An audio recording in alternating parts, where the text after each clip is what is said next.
en Hechos capítulo 3, versículo 11, y leeremos hasta el capítulo 4 y versículo 4. Y dice así la palabra del Señor. Y teniendo asidos a Pedro y a Juan, el cojo que había sido sanado, todo el pueblo atónito concurrió a ellos al pórtico que se llama de Salomón. Viendo esto, Pedro respondió al pueblo: varones israelitas, ¿por qué os maravilláis de esto? ¿O por qué ponéis los ojos en nosotros como si por nuestro poder o piedad hubiésemos hecho andar a éste?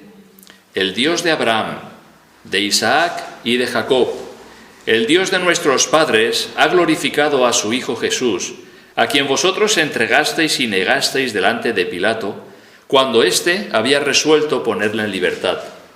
Mas vosotros negasteis al santo y al justo, y pedisteis que se os diese un homicida, y matasteis al autor de la vida, a quien Dios ha resucitado de los muertos, de lo cual nosotros somos testigos. Y por la fe en su nombre, a este que vosotros veis y conocéis, le ha confirmado su nombre, y la fe que es por él ha dado a éste esta completa sanidad en presencia de todos vosotros. Mas ahora, hermanos, sé que por ignorancia lo habéis hecho, como también vuestros gobernantes. Pero Dios ha cumplido así lo que había antes anunciado por boca de todos sus profetas, que su Cristo había de padecer. Así que arrepentíos y convertíos, para que sean borrados vuestros pecados, para que vengan de la presencia del Señor tiempos de refrigerio, y Él envía a Jesucristo, que os fue antes anunciado, a quien de cierto es necesario que el cielo reciba hasta los tiempos de la restauración de todas las cosas, de que habló Dios por boca de sus santos profetas que han sido desde tiempo antiguo. Porque Moisés dijo a los padres: el Señor vuestro Dios os levantará profeta de entre vuestros hermanos como a mí. A Él oiréis en todas las cosas que os hable. Y toda alma que no oiga a aquel profeta será desarraigada del pueblo. Y todos los profetas desde Samuel en adelante, cuantos han hablado, también han anunciado estos días. Vosotros sois los hijos de los profetas y del pacto que Dios hizo con nuestros padres, diciendo a Abraham: en tu simiente serán benditas todas las familias de la tierra. A vosotros primeramente Dios, habiendo levantado a su Hijo, lo envió para que os bendijese, a fin de que cada uno se convierta de su maldad.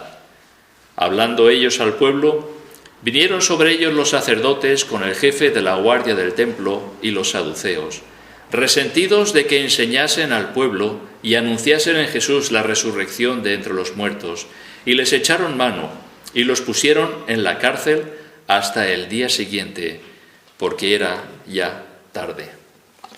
Así vemos esa tarde tan especial que vivieron Pedro y Juan. Se saltaron, como dije esta mañana, se saltaron el culto de oración, ¿verdad? Hubo primero ese encuentro con aquel cojo de nacimiento y esa sanidad que el Señor les concedió en el nombre de Jesucristo de Nazaret. Le dijo Pedro: levántate y anda. Y le asió por su mano derecha, y ahí que el hombre se puso de pie, y andando y saltando y alabando a Dios y glorificando a Dios. Y todo eso en el templo pues produjo un tumulto de gente. Claro, el templo es un lugar donde iba mucha gente, gente que iba a adorar, gente que iba a ofrecer sacrificios, y era un lugar muy importante. Y como he mencionado también, el templo, todo lo que era, todo lo que ocupaba el templo, pues era una explanada considerable, era grande, era un lugar monumental, podríamos decir, y donde muchos judíos y piadosos, pues, incluso gentiles, tenían acceso al patio de los gentiles, pues iban a adorar al Señor. Allí donde se formó ese tumulto, dice el versículo 11, y teniendo asidos a Pedro y a Juan, ahí estaba el cojo, cogiendo a Pedro y a Juan y no lo soltaba, aquel que había sido sanado, todo el pueblo atónito concurrió a ellos al pórtico que se llama de Salomón. ¿Qué ha pasado? ¿Qué ha pasado? Seguramente os dais cuenta cuando vais dando un paseo donde hay mucha gente y de repente se agolpan, pues más gente viene a agolparse. Si vas paseando por las Ramblas de Barcelona y ves mucha gente mirando algo, pues más gente que quiere mirar, más gente que se acerca. ¿Qué pasa ahí? Pues supongo que algo pasaría, ¿no? Algo así. donde había mucha gente. ¿Y qué ha pasado? ¿Qué ha pasado? Pues este no es el cojo que se sentaba a pedir limosna en la puerta. ¿Cómo lo vemos de pie? Pues no llevaba toda su vida, más de 40 años tenía aquel hombre ya. ¿Qué hace de pie? Tiene acogidos a Pedro y a Juan, ¿verdad? Apóstoles del Señor. Pues ahí se formó ese tumulto, esas personas. Mencionar también que el lugar es el pórtico de Salomón. Ya he dicho esta mañana que el pórtico de Salomón era un lugar lleno de columnas, bastante largo, con muchas columnas, donde había un tejado, donde se protegían del sol o de la lluvia, donde la gente estaba bajo cubierto, pero estaba al aire libre. ¿Vale? O sea, por fuera el pórtico de Salomón estaba cerrado como si fuera un muro, pero por la parte de dentro eran columnas abiertas al patio de los gentiles. O sea, allí la gente podía pasear, podía andar, podía hablar. Era un lugar donde la iglesia del Señor, al principio, se reunía en el pórtico de Salomón. Vemos a Jesús enseñando en el pórtico de Salomón. O sea, era un lugar pues donde iban y venían y donde había una actividad religiosa, piadosa, podríamos decir, de los judíos que allí iban. Pero ahora venía la causa principal por la cual el Señor había concedido a los discípulos la capacidad de obrar milagros. Y esta era la predicación del Evangelio. Los milagros no son un fin en sí. El fin es la predicación del Evangelio. En aquel tiempo ellos no disponían del Nuevo Testamento. Nosotros tenemos la revelación del Nuevo Testamento y se acabaron esos milagros. Esa forma de actuar del Señor se acabó. Pero en aquel tiempo el Nuevo Testamento todavía tenía que formarse y Dios de esta forma pues ratificaba que el mensaje que los apóstoles estaban anunciando era un mensaje divino. Por medio de los milagros, de las señales que hacían los apóstoles, pues ratificaban que Dios estaba ahí, ¿verdad? Con aquellos hombres y con ese mensaje que ellos llevaban. El propósito de los milagros no era para la gloria personal de los apóstoles. Y Pedro, cuando vio pues que la gente se agolpó allí, no dejó escapar esa oportunidad de predicar a Jesús. Podían haberle dicho al cojo: mira, ya has sido sanado, suéltanos, que nosotros nos vamos de aquí. No nos busquemos problemas, podían haber dicho, ¿verdad? A Jesús muchas veces aquí venían los escribas y venían los sacerdotes y venían los fariseos para tentarle, iban detrás de él. Dice: no nos busquemos problemas, ¿verdad? Aquí está el liderazgo religioso de la nación de Israel y él todo eso lo descartó totalmente. Él vio una oportunidad de anunciar el Evangelio. No tuvieron que tocar las campanas para que la gente se reuniera, fue la sanidad de aquel cojo. El tumulto de gentes que allí se asombraban de lo que había pasado, le reconocían que era aquel que se sentaba en la puerta del templo llamada La Hermosa a pedir limosna. Le reconocían y ahora lo veían de pie, sanado, saltando y alabando a Dios, dice. Y allí estaba. He mencionado que Jesús andaba en el pórtico. En Juan 10 nos dice que Jesús andaba en el templo por el pórtico de Salomón. Y luego más adelante, en Hechos 5:12 también dice: y por la mano de los apóstoles se hacían muchas señales y prodigios en el pueblo, y estaban todos unánimes en el pórtico de Salomón. La iglesia del Señor se reunía momentáneamente al principio, en los primeros tiempos, en el pórtico de Salomón. Allí se reunían. Viendo esto, Pedro, en el versículo 12, respondió al pueblo: varones israelitas, allí que iba, no se iba a quedar callado. Dice: esto es una buena oportunidad para anunciar el Evangelio. Tenemos aquí un montón de personas que el Señor ha congregado, ¿verdad?, a través de ese milagro, de esa sanidad. Varones israelitas, ¿por qué os maravilláis de esto? Hombre, porque hemos visto a un cojo sanado. Es maravilla, ¿no? Pues le pregunta: ¿por qué os maravilláis de esto? ¿O por qué ponéis los ojos en nosotros como si por nuestro poder o piedad hubiésemos hecho andar a este? ¿Dónde está la maravilla? Era evidente, ¿no? La sanidad de aquel cojo. Pero Pedro seguramente pensaba en otra maravilla, y era la del Cristo que había resucitado. Eso sí que era una verdadera maravilla. La maravilla del justo que murió por los injustos para llevarnos a Dios. Enseguida enfoca la atención hacia Jesús, diciendo que no eran ellos los hacedores de milagros, era Jesús. ¿Por qué ponéis los ojos en nosotros? No, nosotros no. Nosotros no. ¿Sabes? Como si por nuestro poder o piedad hubiésemos hecho andar a este. Y vemos cómo ellos enseguida se quitan, ¿verdad?, de en medio. Ellos son canales por los cuales el mensaje de Dios va a ser transmitido y a través de los cuales el Señor obra y obró para la sanidad de este cojo. En el versículo 13 dice: el Dios de Abraham, de Isaac y de Jacob, el Dios de nuestros padres, ha glorificado a su Hijo Jesús. Ahora imaginaros cómo sonaría esto en los oídos de aquellos judíos que escuchaban estas palabras. El Dios de Abraham y de Isaac y de Jacob. Sabemos quién es. Es el Dios al que adoramos. Es el Dios al que adoramos en este templo incluso, ¿verdad?, donde se ofrecen sacrificios, oraciones. El Dios de Abraham, de Isaac y de Jacob, el Dios de nuestros padres, ha glorificado a su Hijo Jesús. Esto sí que tendría que chirriar en los oídos, ¿verdad?, a muchos de ellos. ¿Ha glorificado a su Hijo Jesús? ¿Jesús no es el que crucificaron hace poco? ¿Verdad? ¿No fue acusado por los sacerdotes y por los gobernantes del pueblo de Israel? ¿No fue entregado a los romanos para que lo crucificaran? Y dice aquí: ha glorificado a su Hijo Jesús. Ahí está la maravilla del mensaje, ¿verdad? Esta es la causa de la sanidad de aquel cojo, que Cristo ha resucitado y ha sido glorificado. Por él, este hombre está en vuestra presencia sano, dijeron. ¿Por quién? Por Jesús, que ha resucitado y ha sido glorificado.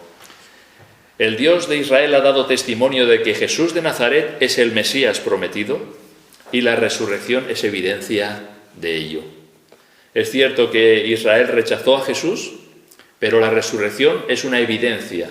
Dios lo ha levantado de entre los muertos y le ha dado gloria.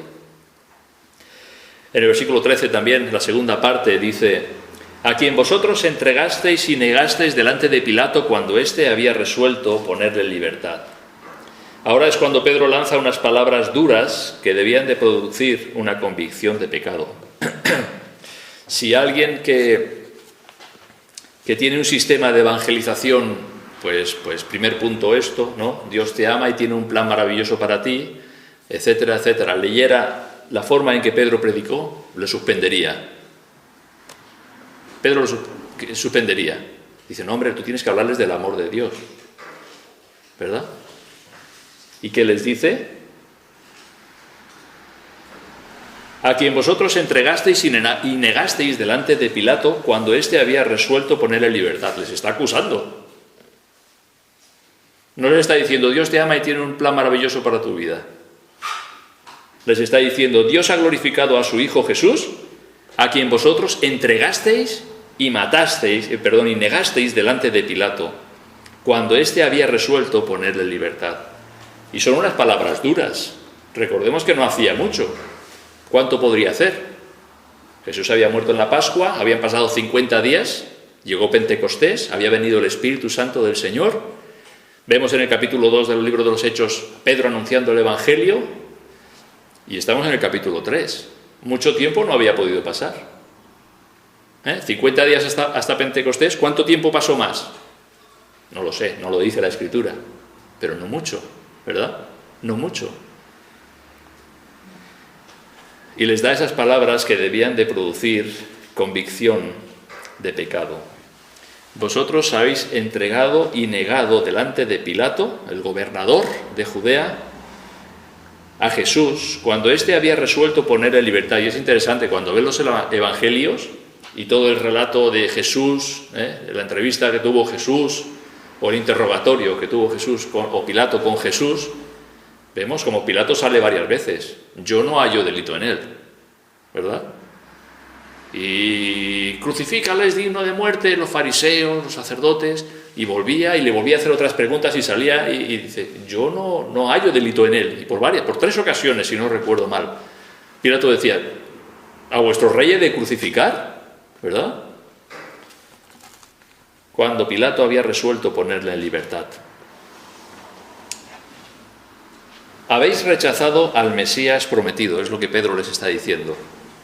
Vosotros habéis rechazado al Mesías prometido, al ungido de Jehová, y habéis causado su muerte. Israel, como nación, rechazó a Jesús, el Mesías. Es lo que nos dice en el Evangelio de Juan, ¿verdad? Lo suyo vino y los suyos no le recibieron. No le recibieron. Simplemente ellos esperaban otro tipo de Mesías. Ellos se habían idealizado otro tipo de Mesías. Estamos bajo el dominio del Imperio Romano y buscamos un Mesías líder de un ejército que nos libere de la opresión del enemigo. Y Jesús pues no vino de esa manera. Vino manso y humilde, nos dice la Escritura, ¿verdad? Y aquel que, como dice la Escritura, entró en Jerusalén montado en un pollino de asno, ¿verdad? O de asna, ¿verdad? No lo encajaba, no daba el perfil que ellos buscaban. No puede ser este el Mesías. No era por la evidencia que Jesús había dado, había hablado, había hecho milagros, había enseñado, pero simplemente Israel como nación negó, rechazó al Mesías. El versículo 14 dice: mas vosotros negasteis al santo y al justo y pedisteis que se os diese un homicida. Aquí nos habla del carácter de Jesús, lo que menciona Pedro. Negasteis al santo y al justo. Es curioso, no dice negasteis a Jesús de Nazaret. No, negasteis al santo y el justo. ¿Quién es el santo y el justo para el pueblo de Israel? Para un israelita es Dios mismo, ¿verdad? El santo y el justo es Dios. Dice: y pediste que se os diese un homicida. Y recordamos la historia. No a este, sino a Barrabás liberta, ¿verdad? Ellos pidieron que libertara a Barrabás, porque era la fiesta, la festividad esta donde por costumbre, ¿verdad?, les liberaba a un preso, aquel que pidiesen. ¿Queréis que suelte a Jesús o a Barrabás? Y ellos pidieron a Barrabás. Prefirieron a un homicida en lugar de Jesús. Así que queda evidenciado claramente el rechazo de Israel para con Jesús. Habéis matado, dice en el versículo 15, al autor de la vida. Y este también es un título hermoso para Jesús, ¿verdad? El autor de la vida. Jesús es el agua viva, el pan de vida, es la puerta, es el buen pastor, pero también es el agua de la vida. Nos lo dice aquí. Matasteis al autor de la vida. Y es como nos dice Pablo en el libro de Colosenses, hablando del Señor Jesucristo: todo fue creado por medio de Él y para Él. Y Él es antes de todas las cosas y todas las cosas en Él subsisten. Sin Cristo no existiría nada.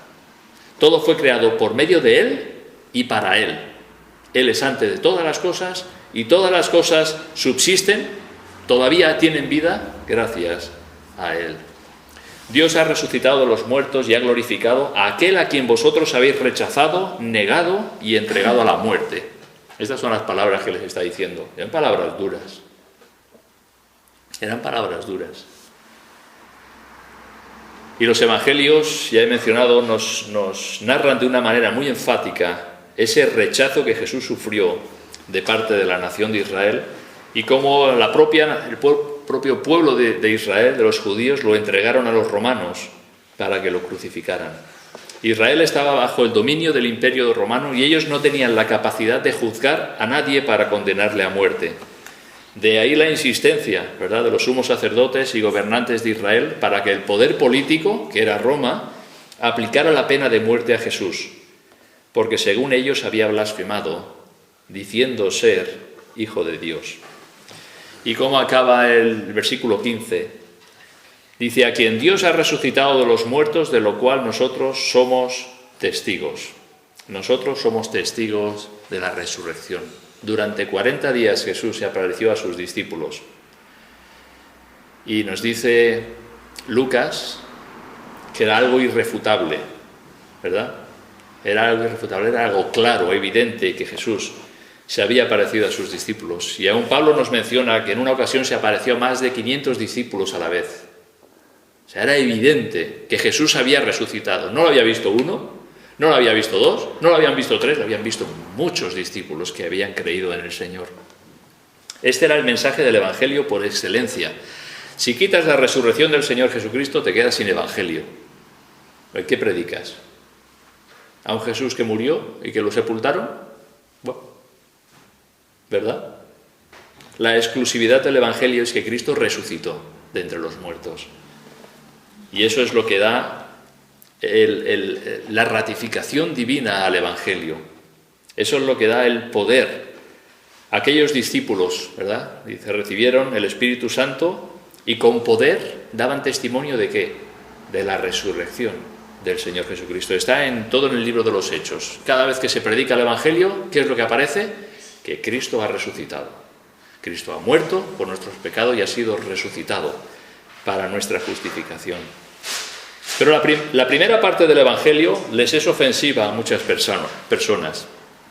Es aquella que les dice que han pecado contra Dios, que han hecho lo malo y que merecen el juicio de Dios por sus pecados. Y es lo que Pedro está haciendo de aquí, ¿verdad? Vosotros habéis matado al santo, al justo, lo habéis negado, lo habéis rechazado. Habéis matado al autor de la vida. Está trayendo convicción de pecado. Fijaros lo que habéis hecho. Es como nos dice ese versículo en Romanos 3:23, por cuanto todos pecaron y están destituidos de la gloria de Dios. Esto es necesario si damos el Evangelio a alguien que lo sepa. Por causa del pecado no hay comunión, estamos destituidos de la gloria de Dios. Si las personas no ven que son pecadoras, ¿para qué necesitan un Salvador? ¿Verdad? ¿Para qué? Y esta es la labor del Espíritu Santo, abrir los ojos del entendimiento y mostrar lo que hemos hecho con Cristo, ¿verdad? Versículo 16 dice, y por la fe en su nombre, a este que vosotros veis y conocéis, le ha confirmado su nombre, y la fe que es por él ha dado a esta completa sanidad en presencia de todos vosotros. ¿Veis? Cristo ha resucitado, y por la fe en su nombre, a están hablando del cojo, del cojo que ha recibido sanidad. Por la fe en su nombre, a que vosotros veis y conocéis. Lo habéis visto hoy, lo visteis ayer, antes de ayer, y lo veis constantemente pidiendo limosna en la puerta del templo que se llama La Hermosa. A que vosotros veis y conocéis, le ha confirmado su nombre, y la fe que es por él ¿quién? Por Cristo, ha dado a al cojo, esta completa sanidad en presencia de todos vosotros. No se ha hecho en un lugar oculto ni escondido, abierto y manifiesto a todos los que allí estaban. Hay quienes dicen que las sanidades dependen de la fe del enfermo, ¿verdad? Aquí el cojo no vemos que ejerciera fe en Jesús. La fe era más bien la de Pedro en el poder del Cristo resucitado y glorificado, ¿verdad? Aquel que vosotros habéis rechazado tiene el poder de sanar y de salvar. Versículo 17. Mas ahora, hermanos, ahora suaviza un poquito el mensaje. Mas ahora, hermanos, sé que por ignorancia lo habéis hecho, como también vuestros gobernantes. Ahora Pedro trata de hacerles entender que a pesar de su ignorancia rechazando a Jesús, todavía el Señor se ofrecía como su Salvador. Versículo 18. Pero Dios ha cumplido así lo que había antes anunciado por boca de todos sus profetas, que su Cristo había de padecer. Dios ha cumplido.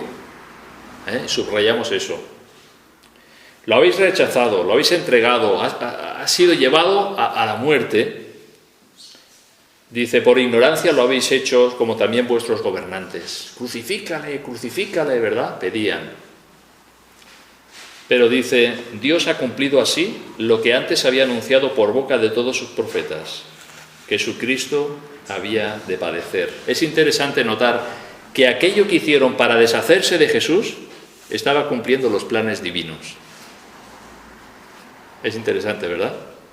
Aquello que muchas veces el hombre trata de hacer para luchar en contra de Dios, cumple los planes de Dios. Y este es uno de esos casos. Nadie iba a poder abortar los planes de Dios para la redención del ser humano. Y Cristo, por medio de su sacrificio, iba a ser nuestro sustituto delante de la justicia de Dios. Versículo 19. Así que, habiendo dicho todo lo que he dicho hasta aquí, así que arrepentíos y convertíos, para que sean borrados vuestros pecados, para que vengan de la presencia del Señor tiempos de refrigerio. La predicación del Evangelio sin el elemento del arrepentimiento es un Evangelio adulterado. El arrepentimiento debe de estar en el mensaje del Evangelio. Arrepentíos y convertíos. Es necesario ver cuán pecadores somos y cuán alejados estamos de Dios. El Evangelio light ha eliminado este elemento en su mensaje. Y las personas vienen a Jesús sin una convicción real de su pecado. ¿Y cuántas personas hay tristemente confundidas? Que creen que porque en una reunión levantaron la mano y dijo: yo acepto a Jesús como mi Salvador personal y Señor, te doy gracias por el perdón de mis pecados, ya son salvos. Es necesaria una profunda convicción en el corazón. Y la primera convicción es la convicción de pecado. Arrepentimiento por nuestros pecados. Como alguien ha dicho, cada uno de nuestros pecados eran aquellos golpes que clavaban a Jesús en la cruz. Cada uno de nuestros pecados. El pecado contra Dios no es algo liviano, no es como una leve infección, como una leve enfermedad. De hecho, había algunos en la historia que decían eso, que el hombre pues estaba enfermo. El pecado es enfermedad. Y la palabra de Dios no nos dice eso.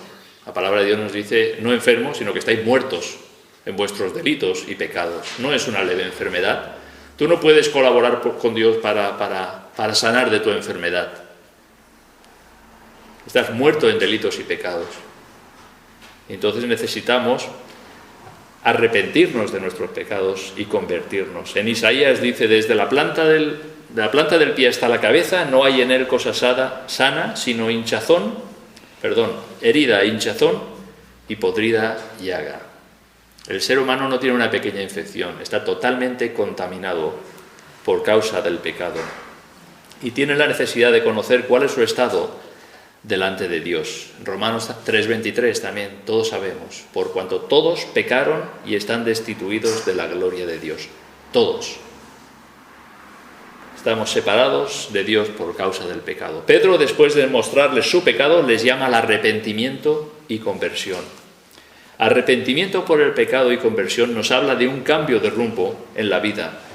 Nos habla de una entrega a aquel que se entregó por nosotros. ¿Cómo definimos la fe? ¿Qué significa? ¿Cree en Jesús? Bueno, sí.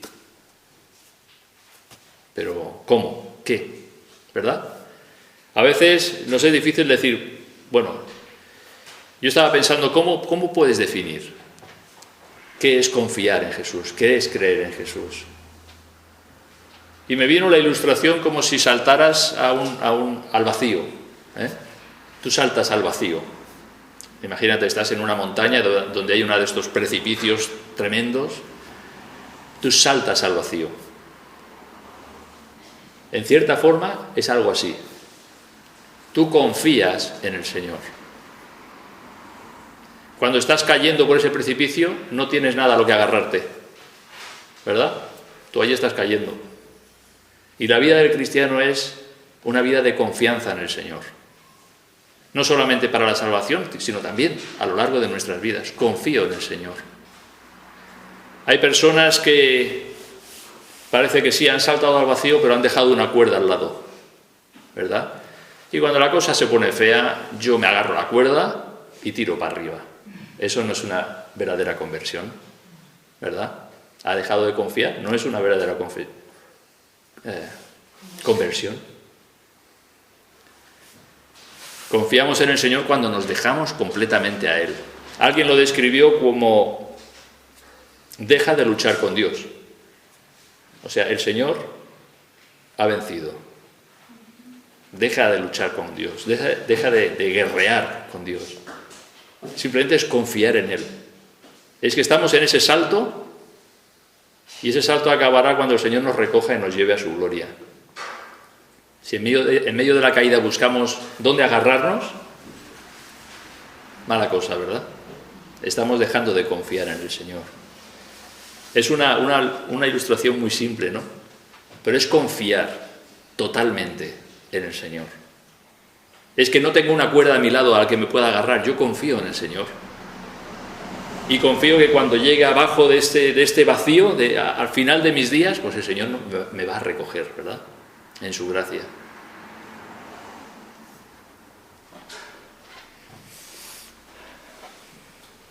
¿Por qué Pedro les llama al arrepentimiento? Porque este es el mensaje que predicaron tanto Juan el Bautista como Jesús. Fijaros, Juan en Mateo 3 dice: arrepentíos porque el reino de los cielos se ha acercado. Arrepentíos. ¿Y el bautismo de Juan qué era? Un bautismo de arrepentimiento. Aquellos que se arrepentían, pues eran bautizados. ¿Recordáis aquellos que vinieron y querían ser bautizados? Y Juan les dice: haced frutos dignos de arrepentimiento, ¿verdad? Jesús también en Mateo 4:17 dice: entonces comenzó Jesús a predicar y a decir: arrepentíos porque el reino de los cielos se ha acercado. Pedro seguramente escuchó la predicación de Juan el Bautista: arrepentíos porque el reino de los cielos se ha acercado. Seguramente escuchó a Jesús: arrepentíos porque el reino de los cielos se ha acercado también.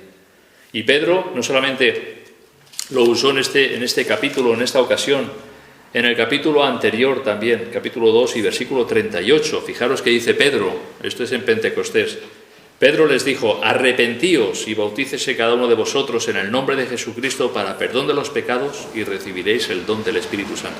Arrepentíos, era un ingrediente imprescindible en la predicación del Evangelio. Israel como nación todavía no se ha vuelto al Señor. Ellos rechazaron al Mesías y todavía no se han vuelto al Señor. Pero sí que hay personas que han experimentado la acción del Espíritu Santo en sus corazones, trayendo convicción de pecado y arrepentimiento. Y además dice el mismo versículo, dice: para que sean borrados vuestros pecados. Sin arrepentimiento y confesión los pecados no se borran. Sin un verdadero arrepentimiento no hay posibilidad de que nuestros pecados sean borrados. El pecado es una ofensa contra Dios y una pesada carga en la conciencia de las personas. El pecado nos aleja de Dios y nos lleva a la condenación eterna. Y a continuación Pedro les menciona el testimonio de las Escrituras del Antiguo Testamento. Fijaros del versículo 20 al 24. Dice: y él envía a Jesucristo que os fue antes anunciado, a quien de cierto es necesario que el cielo reciba hasta los tiempos de la restauración de todas las cosas, de que habló Dios por boca de sus santos profetas, que han sido desde tiempos antiguos. Porque Moisés dijo a los padres: el Señor vuestro Dios os levantará profeta de entre vuestros hermanos como a mí. A él oiréis en todas las cosas que os hable. Y toda alma que no oiga a aquel profeta será desarraigada del pueblo. Y todos los profetas, desde Samuel en adelante, cuantos han hablado, también han anunciado estos días. Vemos cómo anuncia el testimonio de las Escrituras del Antiguo Testamento. Versículo 20: y él envía a Jesucristo que os fue antes anunciado. ¿Veis? En el versículo 31 dice: de que habló Dios por boca de sus santos profetas. Testimonio, ¿verdad?, del Antiguo Testamento. El versículo 23: y toda alma que no oiga a aquel profeta, hablando de Jesús, será desarraigada del pueblo. Y 24: los profetas desde Samuel en adelante, cuantos han hablado, también han anunciado estos días. Está centrando su mensaje en como diciendo: el Señor ya lo ha dicho. El Señor ya lo ha anunciado en el Antiguo Testamento, hablando acerca de Jesús, de Cristo, del Mesías. El Antiguo Testamento nos da mucha información acerca de Jesús. Incluso si recordáis, en Isaías 53 nos habla de sus sufrimientos, ¿verdad? Nos habla también de sus sufrimientos. Ese capítulo fue escrito 700 años antes de que Jesús llegara a la cruz. Y tú lo lees hoy día y es como si hubiera sido escrito por alguno de los apóstoles. Y ya había sido escrito tanto tiempo antes. Versículo 25 y 26. Vosotros sois los hijos de los profetas y del pacto que Dios hizo con nuestros padres, diciendo a Abraham: en tu simiente serán benditas todas las familias de la tierra. A vosotros primeramente Dios, habiendo levantado a su Hijo, lo envió para que os bendijese, a fin de que cada uno se convierta de su maldad. La predicación de Pedro parece centrarse en Jesús como el Mesías prometido que la nación de Israel había rechazado. Son llamados como nación a volverse al Señor, cosa que no ocurrió, pero que acontecerá en el futuro. Y aunque Israel como nación no se volvió al Señor, sí que hubieron muchos judíos que creyeron en Jesús. En el capítulo 4 entran en escena otras personas, ¿verdad? 4:1. Hablando ellos al pueblo, vinieron sobre ellos los sacerdotes con el jefe de la guardia del templo y los saduceos, resentidos de que enseñasen al pueblo y anunciasen en Jesús la resurrección de entre los muertos. Aquí vemos a 3 grupos de personas, ¿verdad? Los sacerdotes con el jefe de la guardia del templo y los saduceos. Imaginaros la escena en el pórtico de Salomón, mucha gente agolpada y alguien que dice algo. ¿Quién habla? Pedro. ¿Y de qué habla? De Jesús, aquel que fue crucificado hace poco, que ha resucitado y que ha pasado la sanidad de un cojo, ¿verdad? Todo ese contexto, todo ese revuelo, pues claro, llamó la atención de los líderes religiosos que allí estaban. El poder religioso y político continuaba manifestando su rechazo a Cristo. Los saduceos no creían en la resurrección. Por tanto, que Pedro y Juan anunciasen que Jesús había resucitado iba en contra de sus doctrinas. Claro, ellos no creían ni en la resurrección ni en espíritu, eran doctrinas fundamentales para ellos. Existe lo que vemos y lo que tocamos, ¿verdad? Y cuando Pedro y Juan anunciaban en Jesús la resurrección de entre los muertos, pues chocaba frontalmente con las enseñanzas de los saduceos. Estos grupos creían tener la autoridad para enseñar al pueblo. Por lo tanto, dice, estaban resentidos que unos pescadores de Galilea enseñasen y anunciasen en Jesús la resurrección de entre los muertos. Versículo 3 del capítulo 4. Y les echaron mano y los pusieron en la cárcel hasta el día siguiente, porque era ya tarde. Pero muchos de los que habían oído la palabra creyeron, y el número de los varones era como 5,000. Aquel día, ¿qué día, verdad? Posiblemente, ¿qué día para Pedro y Juan? Recordarían el resto de sus días. ¿Te acuerdas? Cuando íbamos al templo a orar y nos encontramos a aquel cojo, cómo el Señor lo levantó y cómo el Señor les dio el poder de anunciar el Evangelio al pueblo de Israel. ¿Qué día? Como dije, no tuvieron el culto de oración, no pudieron. El Señor cambió ese culto de oración por la sanidad de ese cojo y por la predicación del Evangelio, y acabaron con sus huesos en la cárcel, nos dice, porque era ya tarde. Qué tarde más intensa, puedo imaginar, ¿no? No sé qué hora sería, las 6, las 7, las 8, no lo sé. Pero era ya tarde, no los vamos a soltar, no vamos a decir que se vayan a sus casas, no, vamos a cogerlos, vamos a meterlos en la cárcel y mañana trataremos el asunto.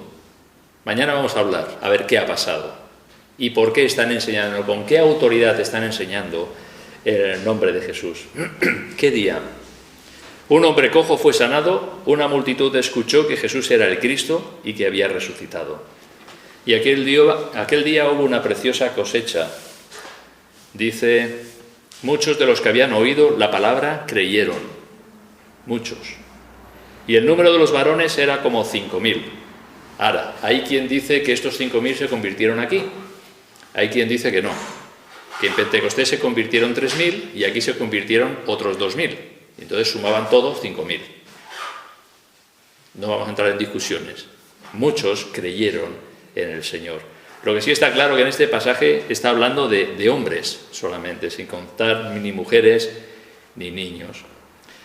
¿Y qué vemos aquí, en esta experiencia?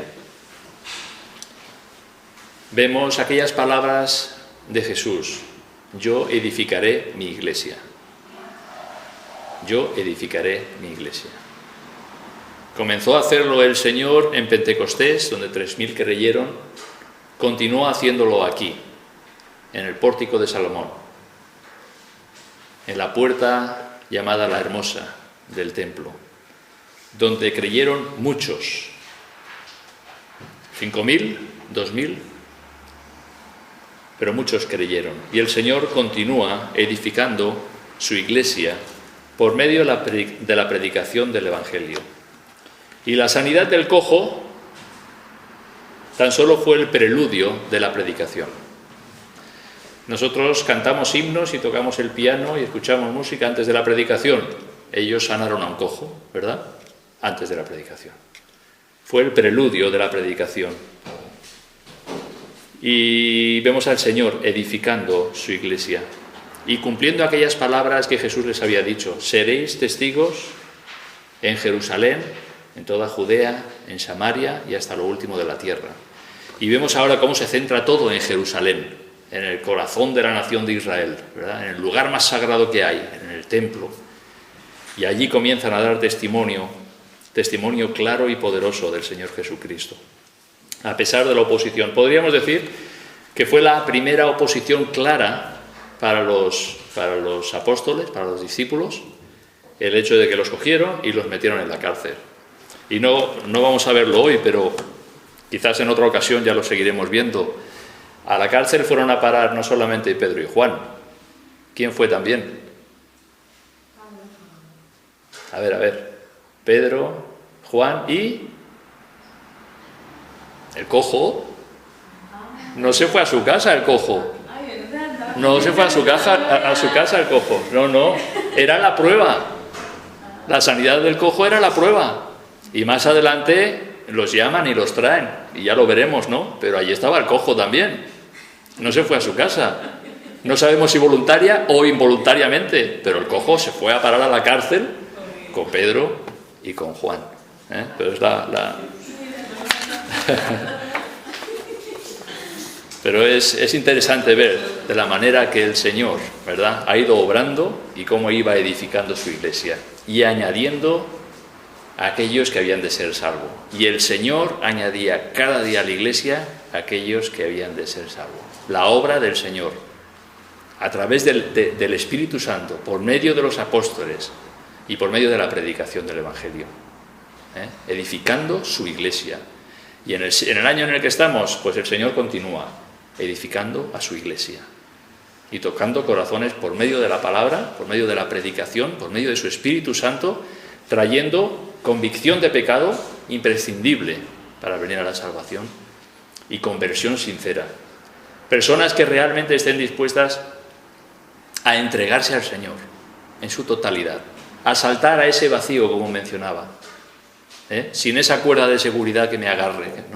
He creído en el Señor y voy a confiar en Él hasta el final de mis días, ¿verdad? Y el Señor continúa hoy día también haciendo su obra. Pues vamos a dejarlo aquí y en otra ocasión ya seguiremos con el pasaje y viendo qué pasó con el cojo en el juicio, ¿verdad? También es interesante. Muy bien.